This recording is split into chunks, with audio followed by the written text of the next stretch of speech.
You know, there are times in all of our lives where you can really sense, that God is leading, and I love those times. There are just as many times, if not more times, when I have to, by faith, believe that He is leading because it seems like I can't see Him anywhere. I'm looking for the road map. I'm looking for the trail of breadcrumbs or something. It's not there. And one of the passages that I always turn to is Proverbs chapter 3, verse 5 and 6. Trust in the Lord with all your heart, and lean not on your own understanding. In all your ways acknowledge Him, and He shall direct your paths. And sometimes, the verbs here, the action words, trust. That's a great, Sunday religious term. But you start living that out, trust, let go, trying to figure it out on your own and just rely completely on God, kind of the fall back in someone's arms, example. Trust God to that point. Lean not on your own understanding. I like to keep myself low to the ground and fixed. I don't like, getting off into places I can't have control of myself. He says, don't lean on your own understanding of life. Quit thinking you got it all figured out. Quit thinking your way is the right way. Lean not on that. In all your ways, acknowledge Him. And then one big promise comes. He will direct your path. He'll open the doors. He'll give you the light for the next step. You'll know which way to step. But it involves trust and not leaning on your own ways. I want to ask Jonathan and Lori Blundell to come on up to the stage. They to me, are an example of this passage. And from the things that they say today, you'll see what I'm talking about. And if you've been around Encounter any amount of time, you know that they have been fixtures of Encounter. I mean, there's certain people, when you say Encounter, faces come to mind. And for me, it's Jonathan and Lori. They're one of the faces that just, immediately pops into my mind. And over the past couple of years, Jonathan and I, especially, have spent lots of time together, lots of conversations, most of them probably electronic, more than face-to-face. But I think that's Is true. there another way? Yeah, I was going to say, I think that's true for anybody. Lori might even say the same. No.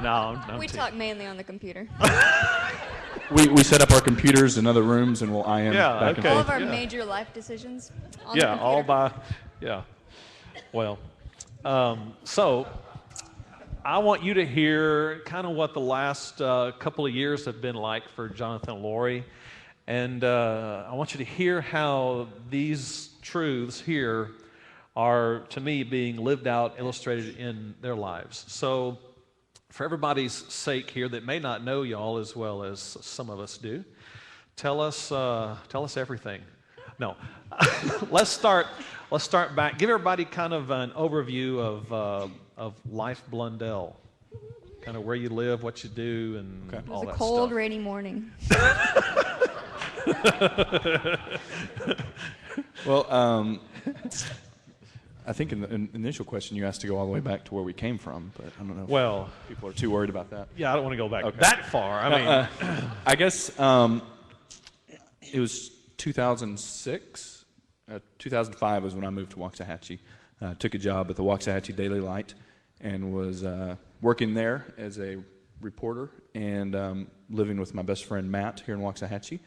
And I guess we're living kind of over by Shackelford.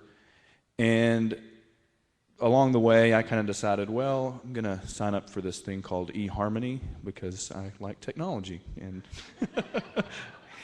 an online dating service. Yeah, if you're not familiar. You didn't know what that was. So I signed up for eHarmony, and I talked to a couple of different people, and I guess around April of 2006, I get a message from this lady, and she's, we kind of go back and forth a couple times. And Okay, first of all, Go I ahead. had a Wow. Clarify.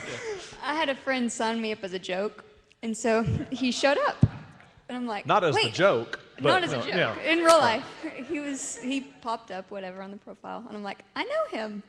I know his family. I've never met him, but I've heard of this mysterious brother they have. So that's why I sent him an email. I wouldn't just send Yeah. anyone. So I get this message, I guess, that, are you Jonathan Blundell? And on the site, probably most of you aren't familiar with it, but you get matched up by your personalities, and really all you see is just a picture and a first name. And so I was like, how does she know my last name? Has she been reading my blog? Does she know me on Facebook? What have I said to scare her off? You know, I start retracing all the blog posts recently.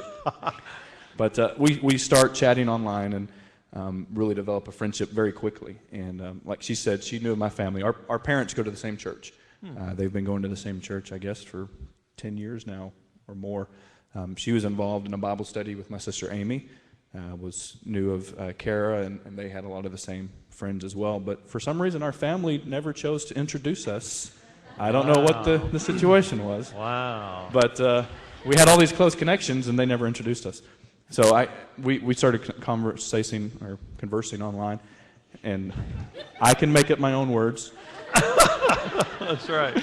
We start conversing online, and I come home and ask my parents, like, do you know a Laurie Turner? And they're like, well, yeah, what, you know, and kind of kicks it off from there. So we go on our first date. Which I asked him out, by the way. Yes, she did. Wow. Nice. She did. So she got the ball rolling, and July 7th, we went out on our first date. Really hit it off. October 28th, we were engaged. April 28th of 2007, we were married. Wow. Very nice. Very good. It's okay to clap for that. It's good. It's a good thing. It's good. Woohoo, married. He said married. Okay, and so where do you live now, and what do y'all do for kind of life and living stuff? Lively living. We live in Red Oak living. right now. Yes. We bought our house there, I guess, about 2.5 years ago. Okay. Love it. For lively living. Well, no. What do you do for life and living? What do you do for a living? Got you. I'm a respiratory therapist at Baylor in Dallas. Okay. I do web stuff for the community college district in Dallas. Okay. So Very good. when we first got married, it was interesting because, you know, I was already involved here in Encounter and had kind of started really getting involved and doing stuff. And so we got married. Laurie made the decision to move to Waxahachie here with me and kind of pack up and leave Dallas. And so she moved down here, and I was actually at the time working at the paper, and then I started working for Ellis County down in Italy. And when we bought our house in Red Oak, it was kind of a compromise of, hey, I work in Italy, which is south. She works in Dallas, which is north. And so we kind of found a midpoint there where we were both real happy with the house and neighborhood and so forth. Okay. All right, so both while working in Dallas. So a little bit of time goes by, and life as a married couple is good, and begin to have some dreams of married future life and family. Talk about those desires and kind of what has come about. Well, we both have always wanted kids. We always said, well, we'll at least wait the first year, and then we'll try to have a family. So that first year went by, probably about 2 months before our first anniversary. We decided, well, let's go ahead, try to have a family. A little time went by, nothing. A little more time, nothing. Finally, about a year went by, and nothing was happening. So I guess it was at that time that I decided to go to the doctor just to see if there's something going on. She did a bunch of tests, found out I had a tumor on my pituitary gland, which was easily fixed. It's not a big problem at all. She said, once we get that fixed, it should be fine. You should be able to get pregnant. Got it fixed, nothing. So we did more tests. Everything we did came back negative. So she could not find one reason why we weren't able to get pregnant. So it was just very trying. So 2 years went by. For the last full year, we've been doing some sort of fertility treatment, whether it's drugs, add another drug to it, then another one to it. We did 4 months of a procedure called IUI, which is the step before IVF. And that was February? Yeah, so our last one was February. Okay. And we had talked about doing IVF, but neither of us really wanted to. Not only just because of the cost, but I don't know. Yeah, it's not a sure thing, and you're spending $15,000 to $20,000 for a procedure that may or may not result in pregnancy. Right. And so I think we had both talked about, even before trying to get pregnant, that at some point we wanted to adopt, and at some point we want to definitely bring another child into our family that way. And so I think we were both just thinking, if we're going to spend $15,000 to $20,000 on a procedure that may or may not work, let's just do it through adoption. Let's Right. do it through that way. And so it's been a kind of a roller coaster the last 2 years. A lot of frustration, a lot of hurt, a lot of loneliness, Yeah. and just as a guy, Lori definitely has her own thoughts and connections with pregnancy. But as a guy, you really feel like you've let your wife down. You really feel like, even though it may have nothing to do with me at all, I still feel like I'm supposed to provide, I'm supposed to fix, I'm supposed to take care of my wife. And through the whole thing, you just feel beat down. It's just miserable because you can't provide the one thing that your wife really wants. Yeah. And as a woman, the one thing that God created women to be able to do is to have a child. And when you can't do that, it's just like a piece of you is just taken out, and you're not whole. Right. You don't get to experience the whole pregnancy and giving birth, as much fun as I hear that is. Right. I Right. still missed it. I Right. wanted to go through that. I wanted to experience that pain. Yeah. Yeah. So there were definitely times of disappointment, frustration, anger. Yeah. I'm sure that's had an effect on your relationship as well as kind of your own faith. Yeah. Talk about that for just a minute. I told him probably every month, I'm not blaming you. This isn't your fault. It's not my fault. There's nothing we can do about it. We left it up to God. It's in his hands. Right. And for that first year, I think my faith is what got me through. Just knowing that God will take care of us. He will give us this one desire. It may not be how we want it, but he will give it to us. Yeah. And then eventually, after the first year, that faith I started losing it. Say, well, where are you? Why aren't you giving me this? Why Right. aren't you helping us? Yeah. And that loss of faith turned into anger Right. and bitterness and Right. everything that goes along with that. Sure.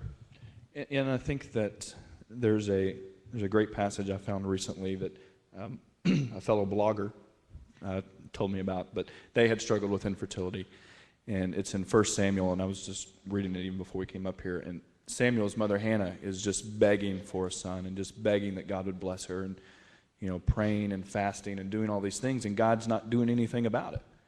And her husband's kind of like, okay. He's like, well, hello, aren't I worth 10 sons? And he's kind of like, what? Why are you so bitter about this? I'm here. You've got me. And sometimes I honestly felt that way with Laura. Sure, I'm like, sure. Do we really have to have a kid? We've got each other. And she's like, yeah, we have to have a kid. You're not worth 10 sons. I'm sorry. But it's a very real struggle, and it's a very personal struggle, and it's something that we've realized people don't talk about. Right. We didn't talk about it. We didn't tell anybody the first year we were trying, because we just said, well, we don't need to make a big fuss about it. It's just Right. something we do. But in February of 2009, this last year, Josh Cofield and I had been meeting together, and we were just meeting together for kind of a Bible study, fellowship, whatever. And we ended up going on a cruise with the Cofields, and it was at that point we finally told someone, hey, we're trying to get pregnant, and it's not working. And it was kind of like this relief that we've kind of let this out, and now we know that they're praying for us. And then it was several months later we shared with our small group that, hey, we're trying to get pregnant, and it's not working. And the people that were really there, and of course we shared with you and your family as well, and it was just such a relief to finally tell someone, Right. and to realize that other people have gone through it. Maybe not the same way that we have, but they're going through it, and getting that out there and just letting that off. Telling our family was just this huge relief. And it's not something that you talk about normally, Right. because there is a shame that you feel. There's I'm not good enough. I'm doing something wrong. Why has God cursed me? Or what is the issue here? And so you hold it to yourself. But I can tell you that when we started telling people about it, it made a huge difference. Wow. And it just lightened that load. And Okay.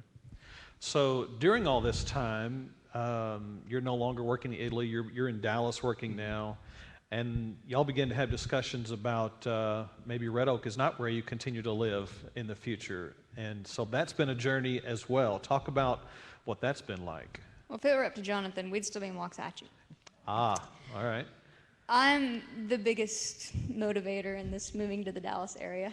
Okay. You know, being a girl and being a guy is completely different in your whole family aspect. Yeah. Girls seem to be more attached to their family than the males. I still love my parents, though. Yes. He's just as close to his family as I am, but you know, the furthest I've lived from my parents is 20 minutes, and that was when I lived in Dallas. So I was still able to go over there all the time, and I missed being able to go over there anytime I wanted. Yeah. Or going to pick up the phone and calling a sister, hey, you want to go shopping? Right. And people don't want to drive all the way out here to visit us. It's Yeah. not that far, but Yeah. in their minds, it's like 3 hours. Right. So, For some reason, if you go east 20 miles, it's not that big a deal. But if you go south 20 miles, that is a huge, whole other world. I don't know what the deal it is. takes a whole day to get there, dude. You That's know? right, yeah. Out in the country and all, yeah. Well, and we laugh too because we say that we're close enough to our friends and family that they want us to come to everything, but we're far enough away that they don't want to come to anything. So Oh, we tease them about that. Y'all are taking a lot of hits this morning. Wow. That's right, they're here. Yes, they made it. They came That's today. the first time in a year. No. I'm teasing. So you've had that. I was just going to say that Lori definitely has had that kind of on her heart the last year. Yeah. Especially once I got the new job in Dallas, that we were both driving to Dallas every day. Yeah. And still, my heart is here. My heart's with Encounter for sure. And that's really a lot of what kept us in Red Oak. Even though I could have driven to Italy, it was we're a part of Encounter. This is our family. This is our community. Right. And one of the things I think that really started shifting my heart, and we talked about this maybe a year ago, but when my grandfather passed away, I was sitting around with my cousins at the table we'd gone out to eat, and my sister and I had all these great stories about my grandfather because we lived maybe 2-3 miles away from them, whereas my cousins didn't have those same stories because they lived 45 minutes away. They lived an hour away. They've never been that close. So that they missed out on a lot. And I said, I remember telling you, I said, I don't want my kids, whenever that time comes, I don't want them to miss out on knowing their grandparents. I don't want them to I don't want my parents to miss out on knowing their grandkids. Right. And so I think that's kind of when my heart started shifting and saying, let's consider moving. And in September, we put our house on the market. Okay. And so that's been a journey as well. I mean, there was probably this assumption. Frustrating journey. Yeah. I mean, there's probably this assumption, hey, we'll put the sign out in the yard, and God, I know this must be what you want, so I'm going to go ahead and start packing, kind of thing, right?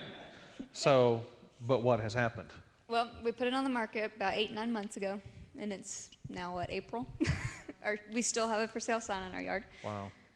We've had multiple offers. They're just, everyone wants everything they can get for the lowest price, and so we just can't do that.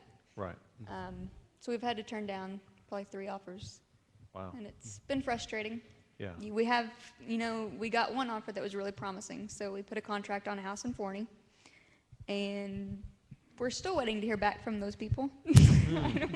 Okay. So that one fell through, and so now we're stuck with this house that we can't close on because we still have our house in Red Oak. So that's a big frustrating point. Okay. And so all of this is going on in both your lives, but especially for you, Lori. This is happening at the same time you're unable to get pregnant. So this is another weight that's then upon you. How's that affecting you? Well, I mean, when you're going through something that all you want are your friends and your family around, not only just to talk to, but just to be there, and they're almost an hour away, it's just, you can pick up the phone and talk to them. It's not the same as actually seeing them, though. Right. And so it's hard not to be around all of them. Okay. All right. It's definitely, all of it has been frustrating, hard. You get angry, and I don't say just angry. I can say, oh, I got angry, but no, you're literally angry at God. You're angry at why are you not? I've been praying about this, and you start questioning yourself. You start questioning your faith. You talked a couple weeks ago about how God brings trying times in your life, sometimes to discipline you, sometimes to teach you. And I'm like, what have we done wrong? Right. What am I missing out on that God hasn't blessed us with a kid? Why hasn't God blessed us with an offer on our house? And you get angry about it, and you get frustrated, and you beat yourself up about it. Right. And so and if you're not talking to people about it, then it gets even worse. It gets worse. That's right. So. And so you find yourself in the very real place that a lot of people in Scripture were, where they thought they heard a promise from God and began down a path only to not see any results. Until a couple of weeks ago, something has happened. So talk about what the last couple of weeks have revealed. Well, we did our last fertility treatment in February. I told her, you know what, this is our last treatment. I'm done. I can't handle these drugs anymore. I'm psycho. I'm done. She said, well, I want you to go at least consult with someone for IVF. So I told her, I'll go talk to him, but I'm not guaranteeing you anything. So that was February. We actually had the foster boys for about a month. They left in February. Yeah, maybe I should just to fill people in on that. As that. Part of going through this journey, I think I kind of got to a point. And I said, well, we wanted to adopt. We wanted to go down that journey. Having the great relationship with the Kiefers definitely saw us how wonderful that is and how amazing that can be, and just having their support. So in October, we decided, well, we're going to go ahead and start the foster care journey. We're going to go through foster care, hopefully foster care to adopt. We thought, well, we've got several more treatments of IUI, but we'll go ahead and get this started. So if we're both kind of giving up hope, so that if this doesn't happen, then we'll kind of have the backup plan. Right. And I hate to say that. I don't hate to say that. We wanted to adopt either way. Yeah. Right. But so we started that journey in October. We went through all the training and all the classes. The great people over at the Texas Baptist Home were just amazing. And by early, I guess mid-January, we were licensed certified foster care parents. And February 1, they called us up and they said, hey, we've got 2 boys for you. And we said, a 2-year-old or a 1-year-old and a 2-year-old. Right. And so we go from no parents, no skills, nothing, to a 1-year-old and a 2-year-old who not only are they 1 and 2, but they're almost about to turn 2 and 3. We told them we wanted an infant. So, I mean, it was an amazing experience. It was a frustrating experience, kind of to add to all of everything. Trying to get them, they had no discipline that we could tell, and so trying to get them into a schedule and a routine was trying. And but that's kind of where we left off. The boys left, I guess, February 25th, and we had just completed our last IUI treatment right before that. And then we kind of told the Baptist home that we'll wait for another placement. So we've been waiting for another placement. This time we told them we want an infant, and only one. So that was in February. Beginning of March, first week of March, I just wasn't feeling right. I'm like, I don't know. So I'd quit taking pregnancy tests about 6 months ago just because I was tired of the disappointment. So I was like, you know what, let me just go take one. So I took one, and I was pregnant. Wow. Awesome. So the first, go ahead. I was going to say, and she sent me a picture on my cell phone. I was at work. Just so you know. I'm sitting there at work, and I get a text message like, is that really what I think it is? And it was hard for both of us to actually believe it because we'd been wanting it for so long, and we still have this fear of something can go wrong. Yeah. Because people who go through infertility do have a higher rate of miscarriage.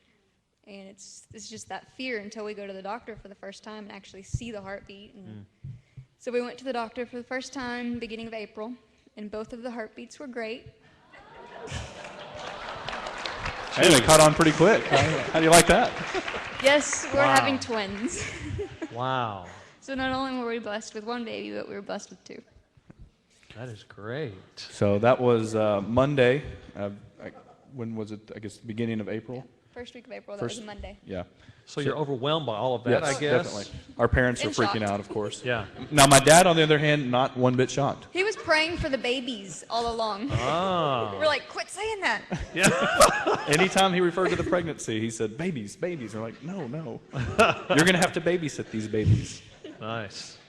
But so, we find out that we're pregnant. We find out that we're having twins.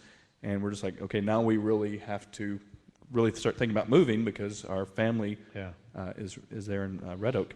And come Thursday, we get the same week, got her off on our house. And it was one that we were able to work with. Wasn't what we wanted, but it was one that was manageable, and we've been able to follow through with that contract. Wow. So in a week, Yeah. Yeah, yes. In 1 week's time, you find out twins and the house is sold. Mm-hmm. So, wow. Then, I mean, what happens now? I mean, because dates are set, plans are now pretty serious. What's the time frame? Yeah, our time frame is they want to close on May 6th, and I guess we do too. So, luckily, the house that we had found in February in Forney, that we had already put a contract on, the builder was great, and they said, we'll float this. And what was interesting about it too was we came and we told them, we said, hey, we have a contract on our house, everything's going good. Like, good, because someone just came and looked at that house today, and they were interested in possibly buying it. So, May 6th is when we close, and we'll have the moving van show up on May 7th. And we'll be heading to Forney.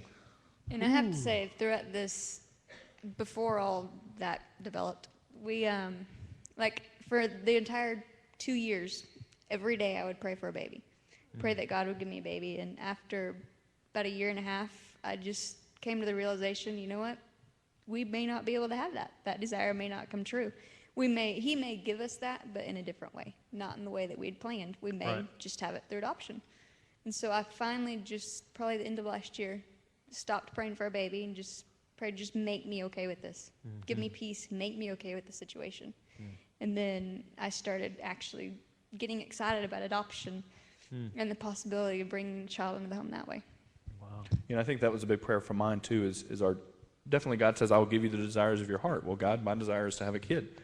My desire is to be close to family. And so it became a prayer no longer of give me a kid, but help Laurie and I have peace with this. Help us to, the adoption process to go through. And it's amazing to me how God does give you the desires of your heart, but it's not always the way that you think it. He has a way of changing your desires at times. And so when we started the adoption process, I said, well, our desires have slightly shifted, and we're okay with that. And then all of a sudden, boom, we're back to the original desires. Wow. Amazing. So it's been very, very exciting and very cool. So basically, don't make your own plans.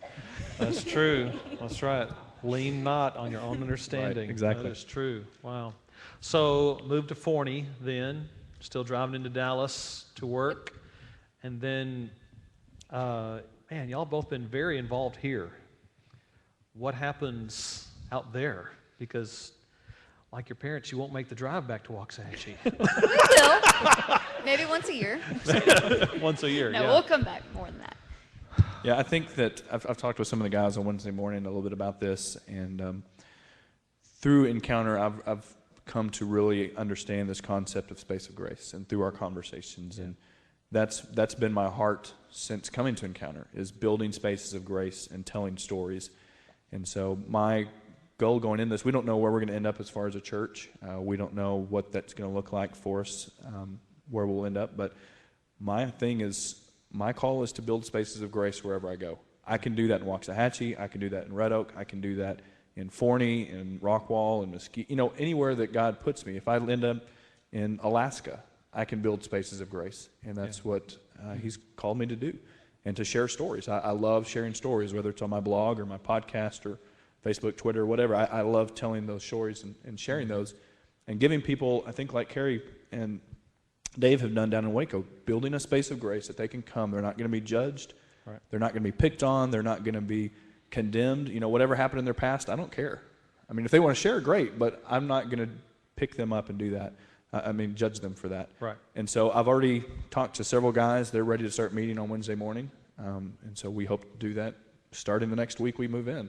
Wow. We've talked to several people that want to start a Laundry Love. Like we have here in Red Oak, they want to start one in that area. And so we're excited about both of those opportunities and just kind of waiting. Like Dave said, we don't know what the future holds, but these are the things that are exciting us right now, that there's already people there that want to connect with us and build these spaces of grace and build this community around us. That's awesome. Well, I still remember the day we were meeting we had 4 ballrooms open. We had a series going on called Driven. We had a race car in the room that belonged to Carl Large. And I remember Jonathan and Phil coming to visit. It was Phil, right? Yeah. Y'all came to visit for the first time. I remember meeting you both there that day. And would have never thought at that point, here are 2 guys that will have a huge impact on who Encounter is and on my life. And so when I think about you not being here and Lori not being here, I think, oh my word. I was making a list this week of stuff that y'all have been involved in, either together or Jonathan's been involved in, which I know has had Lori's, support with it. You, of course, do the Laundry Love. Jonathan, over time, has helped us with any videos that we've produced. He's been the guy that has filmed and produced those. He's been a big part of our audio-visual setup on Sunday mornings, working the media shout, setting up the sound, sometimes running the sound, running the computer back here. He's been our small groups coordinator for a couple of years, helping all the groups that we have here to understand, the vision we have, how to live that out in their own lives. He's led a small group. Y'all have opened your home and had a small group that's met there. Jonathan has led the men's Bible study at Whataburger in Red Oak on Wednesday mornings. He's been our website developer. If you see anything on the web that's Encounter, it's come through Jonathan's hands. He keeps up, of course, the Encounter blog, Facebook, that kind of stuff. He's been a part of our leadership team here at Encounter. There's some men who help me along the way, hold me accountable, and help with the vision and some of the behind-the-scenes stuff with Encounter. He's been a part of that. He has been the speaker on Sunday mornings at times when I've been out. And I cannot imagine Encounter without you guys. It's crazy.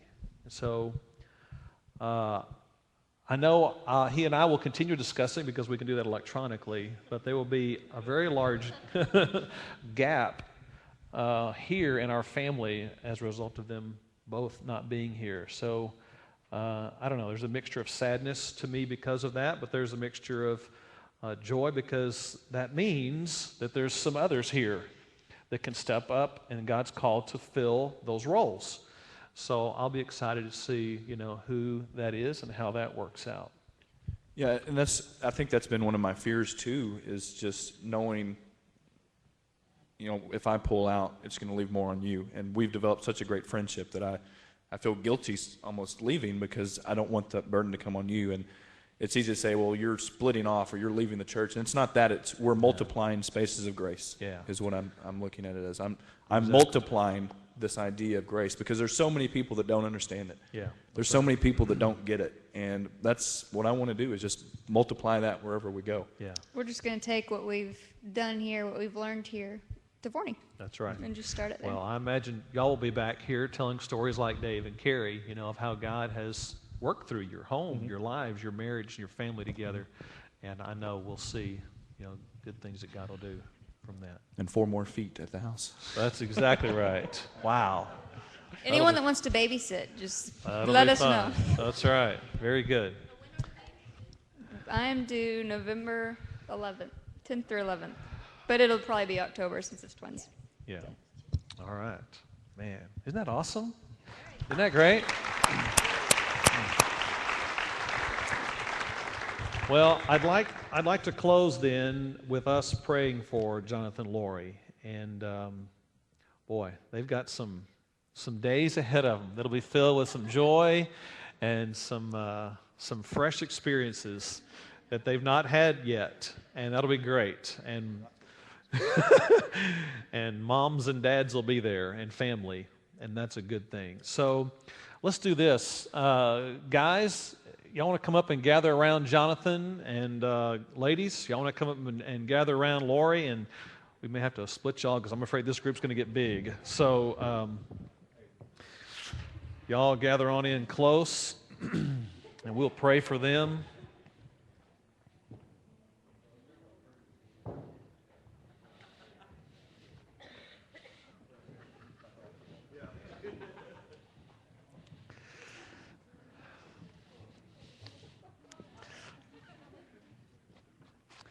And I know that everybody here has a measure of appreciation for the two of you and what you've meant to all of us here.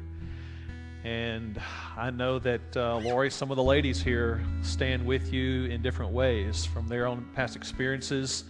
They know how to pray for you. And others out of just joy and excitement for you.